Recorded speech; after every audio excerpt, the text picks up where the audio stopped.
7 দিনের মধ্যে যোগদান, বিজ্ঞাপনের ফাঁদে পড়ে সর্বস্ব হারালো ছাত্রী। বেসরকারি ব্যাংকে চাকরির প্রলোভনে আর্থিক প্রতারণা। সাইবার ক্রাইম থানায় অভিযোগ। বসিরহাট থানার অন্তর্গত নৈহাটিতে বেসরকারি ব্যাংকে চাকরি দেওয়ার নামে বড়সড় আর্থিক প্রতারণার অভিযোগ উঠেছে। অভিযোগকারীর দাবি, বহুল প্রচারিত এক সংস্থার বিজ্ঞাপনে 7 দিনের মধ্যে যোগদানের সুযোগ উল্লেখ দেখে প্রলুব্ধ হন সদ্য উচ্চ মাধ্যমিক পাশ করা দিশানি দে।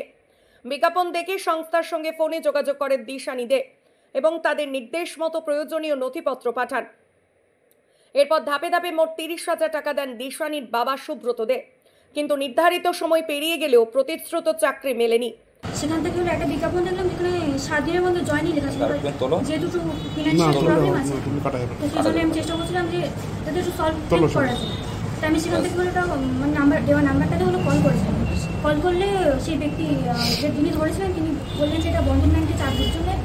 এবার তিনি বললেন যে আপনি যদি সিলেক্ট হন তাহলে আপনাকে আমরা একটু পরে জানাবো। যে বললেন যে একটা ফর্ম ফিল আপ করতে হবে।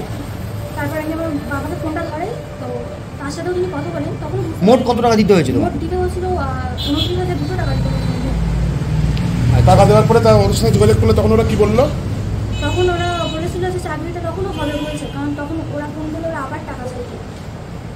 তারপর কি অবস্থা এখন?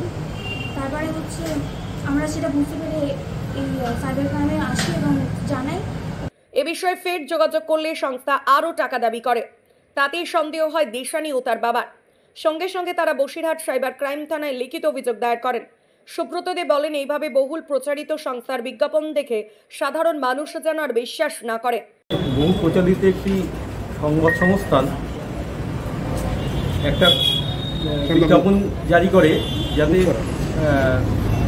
7 দিনের মধ্যে চাকরি হয়ে যায়। ব্যাংকের নাম বন্ধন ব্যাংকে চাকরি হবে বলে একটা বিজ্ঞাপন প্রচার আমরা দেখতে পাই।